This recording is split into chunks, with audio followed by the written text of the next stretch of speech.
He wasn't supposed to be there. A 10-year-old barefoot black boy, wandering the cold, unforgiving streets of downtown Chicago as if he were invisible. His name was Malik, and life had never been kind to him. His days were spent dodging stairs, skipping meals, and searching alleyways for warmth. His clothes, once blue, had faded to a dull gray, tore at the edges, stained by the city itself. But through all the pain, the hunger, and the loneliness, Malik held on to something rare. Hope. Even when the city looked past him, when store owners pushed him away from their doors, and when people crossed the street to avoid him, Malik never lost that quiet fire inside. He believed life had more in store for him. He just didn't know when or how. On one bitter evening in early winter, Malik stood outside the Warrenton Memorial Hospital, drawn not by shelter, but by something he couldn't explain. The hospital was abuzz with movement. Bright lights, loud voices, flashing cameras, and security guards blocking the entrance. Something big was happening. Curious, Malik moved closer, standing just outside the metal fence.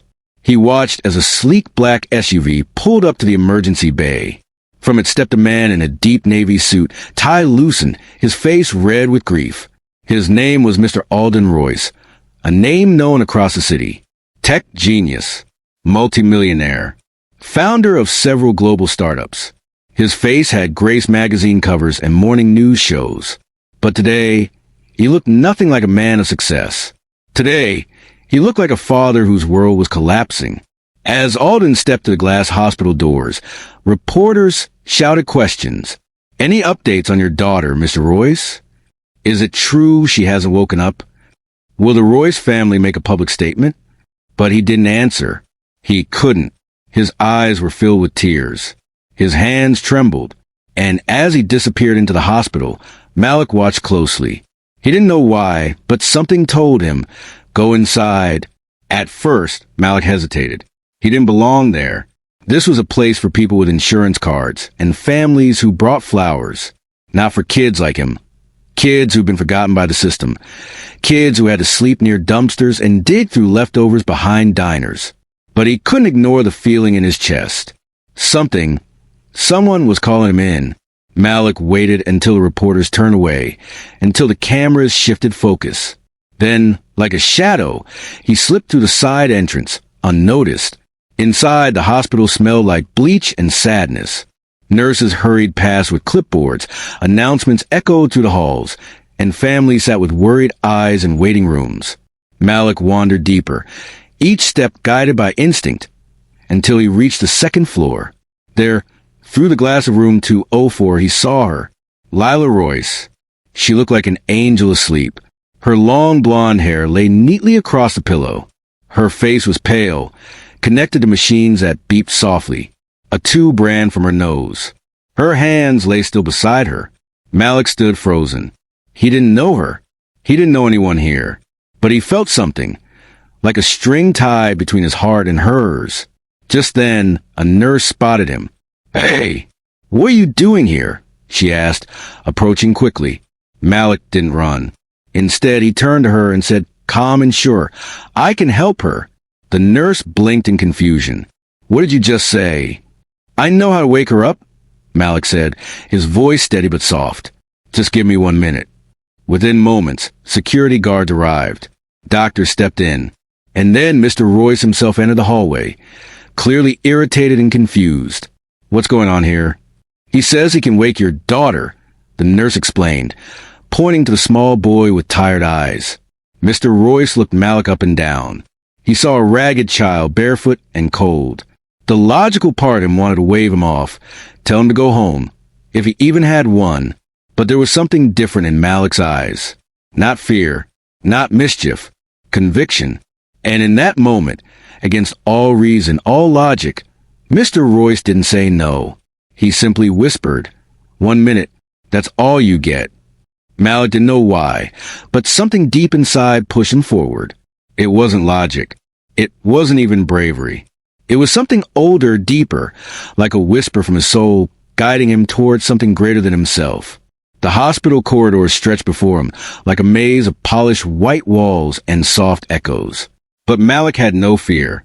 He slipped through the side entrance like a shadow, avoiding the nurses, and weaving between carts of medical supplies with the quiet instincts only the streets could teach. He moved past rooms filled with worried families for polls and quiet sobs. Every door looked the same until he saw room 204. Something about it made him stop. There, lying in the center of the room, was a girl. Her skin was as pale as snow, and her chest rose in a slow, mechanical rhythm. Machines beeped steadily beside her, monitoring every heartbeat, every breath, every silent second. Lila Royce. She didn't look hurt, just sleeping peacefully, like someone waiting for a voice to wake her up. Malik's hand touched the glass window softly. He didn't know her. He didn't know why he was here, but he felt something strange, like he was meant to be here. Just then, a voice broke the stillness. "Hey, you're not supposed to be here." A nurse, tall and stern, rushed toward him.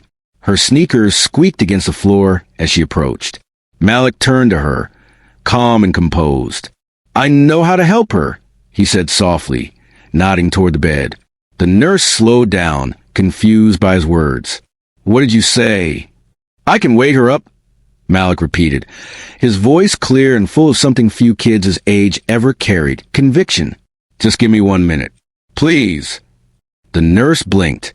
In all her years working in hospitals, she'd seen many things, miracles, tragedies, strange visitors, but this was different. Before she could respond, her radio crackled, and within seconds, security appeared. 2 large guards flanked the hallway, followed by a small team of nurses and hospital staff. Whispers filled the corridor. "Who is he? Where did he come from? Did he say he could wake her?" Then, behind the crowd, came a tall man in a navy blue coat. His face was tight with exhaustion. His steps were heavy. Mr. Alden Royce. He had barely slept in days. Every minute he spent away from Lila felt like an eternity. When he heard the commotion outside her room, he expected the worst.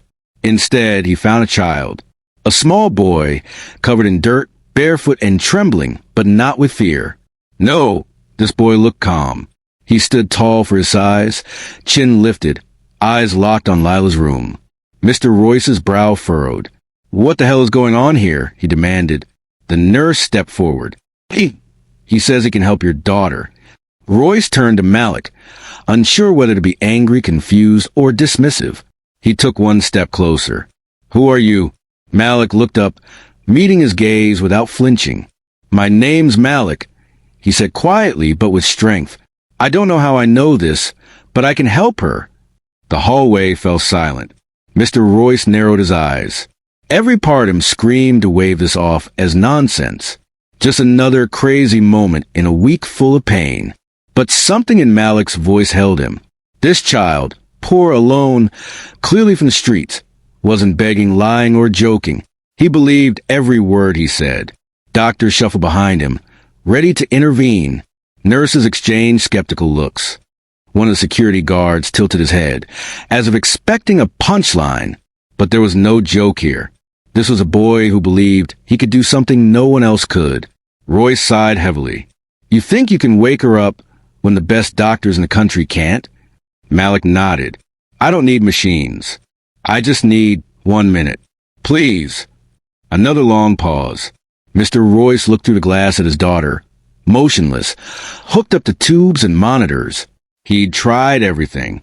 Treatments, specialists, even international consultations. But none of it worked. Now he was out of options. And standing in front of him was a stranger who had nothing, yet still like someone who had everything to give. Royce turned to the hospital staff. "Clear the room." "What?" A nurse gasped. "You heard me. 1 minute. That's all he gets." The room emptied. Doctors and nurses hesitated, but they obeyed. And in the silence that followed, Malik stepped into room 204, ready to do the unthinkable. At first, Mr. Royce laughed. It wasn't a happy laugh. More like a tired, bitter chuckle from a man who had run out of options, out of hope, out of tears. Standing in the hallway outside his daughter's hospital room, facing a boy in dirty clothes claiming to wake her up, was just too absurd to take seriously. But then, he paused. He looked into Malik's eyes, noticing for the first time the calm determination behind them. They weren't filled with fear or nerves, or desperation.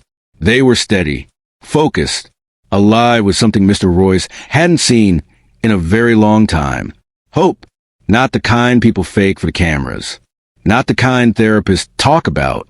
This was raw, real, and rooted in something deep. Mr. Royce's face softened. He looked around. The nurses and guards were frozen, waiting for him to shut it down.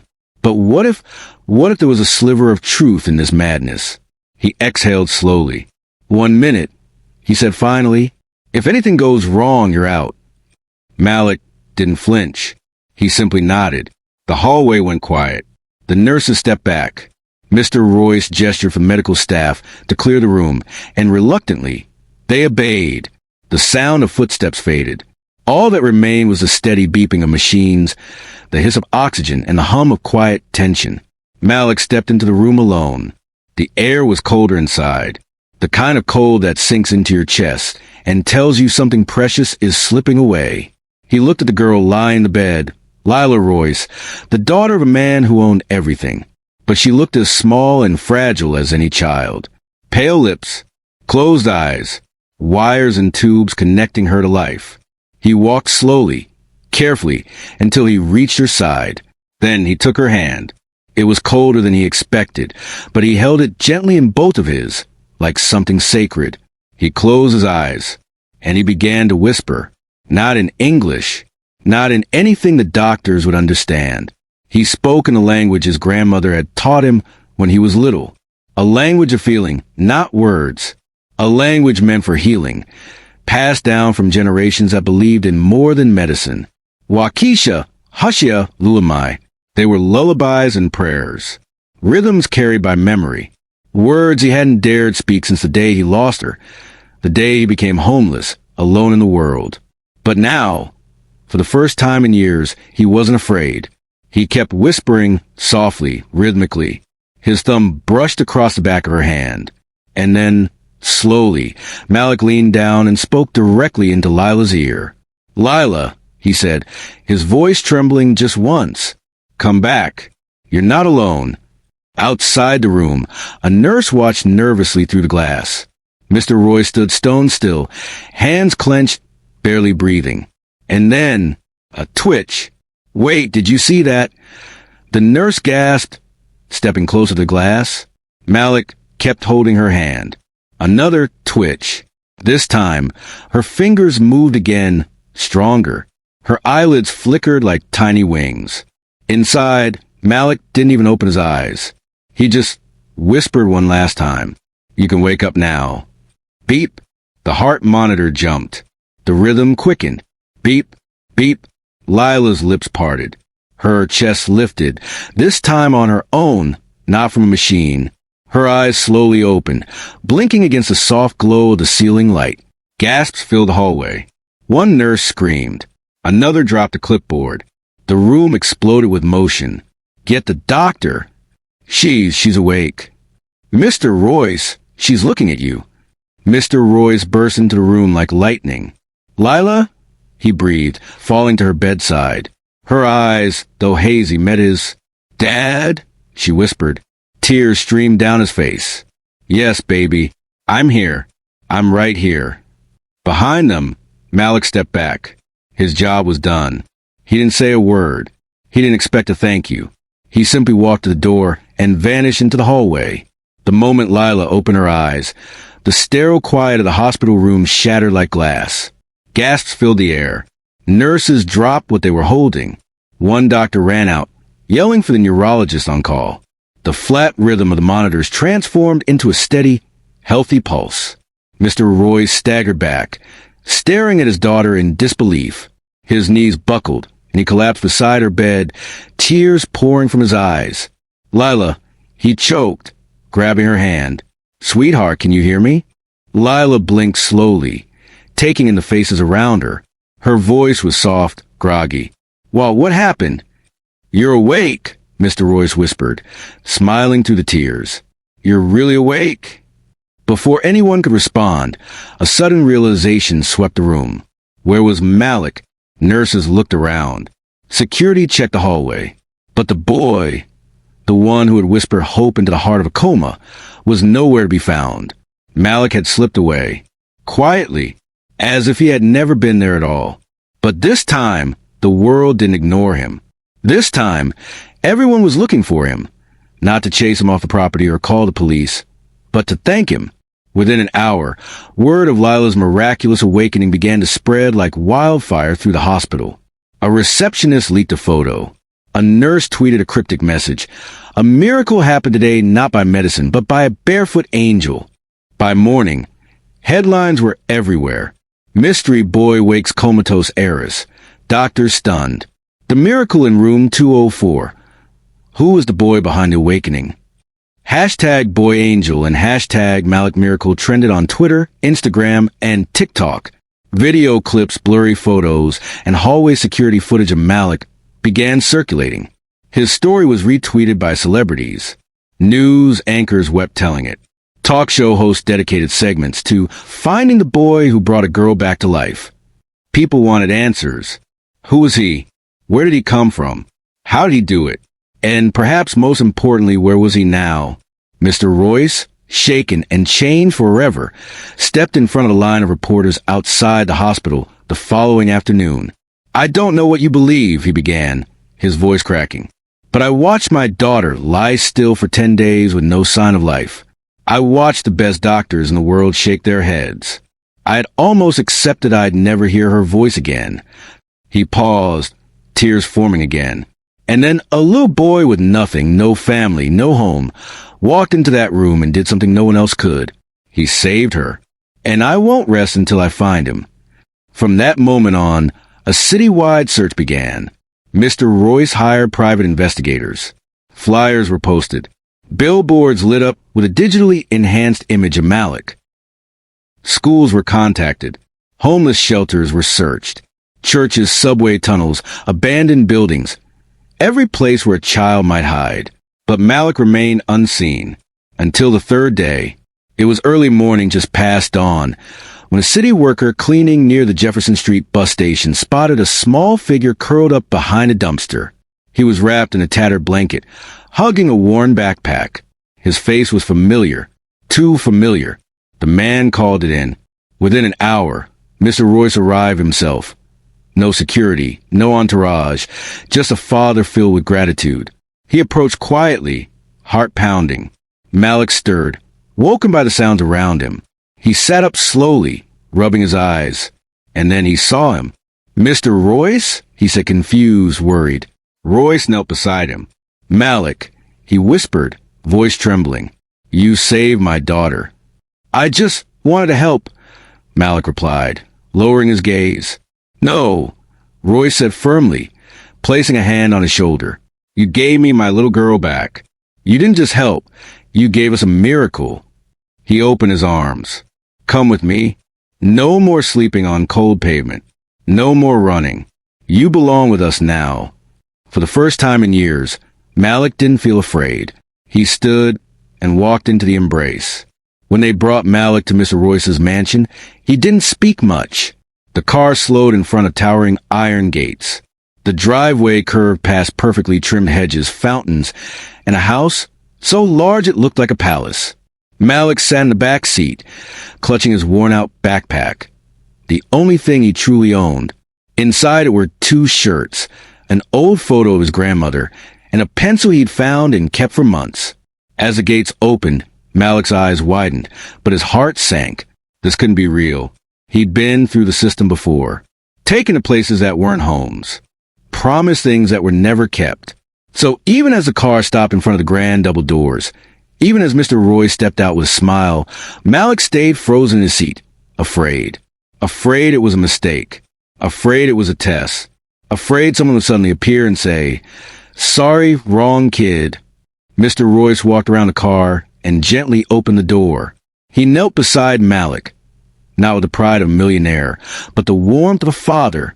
"You saved my daughter's life," he said, placing a hand over his heart. "Now I want to give you a new one." Malik looked at him, eyes searching for a sign of trickery. But all he saw was sincerity. "I don't want anything back," Mr. Royce added. "I just want you to have what you've never had. A real home." Malik hesitated, then nodded. That week changed everything. Mr. Royce and his daughter Lila, now fully recovered, made sure Malik had everything he needed. But more importantly, everything he'd never dared dream of. He got warm, clean clothes that actually fit him. He had 3 hot meals a day, made with care. He even had a room of his own, painted in calming blues, with a desk, books, toys, and a bed softer than any floor or bench he'd ever slept on.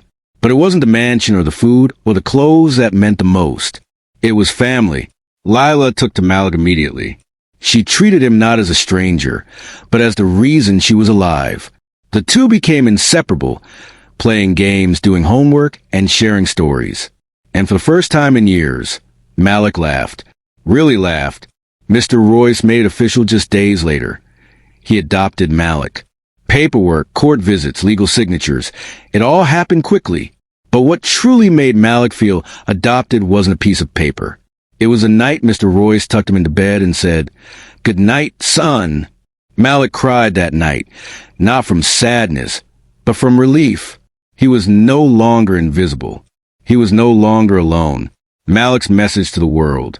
Today, years later, Malik is not just a boy who saved a life.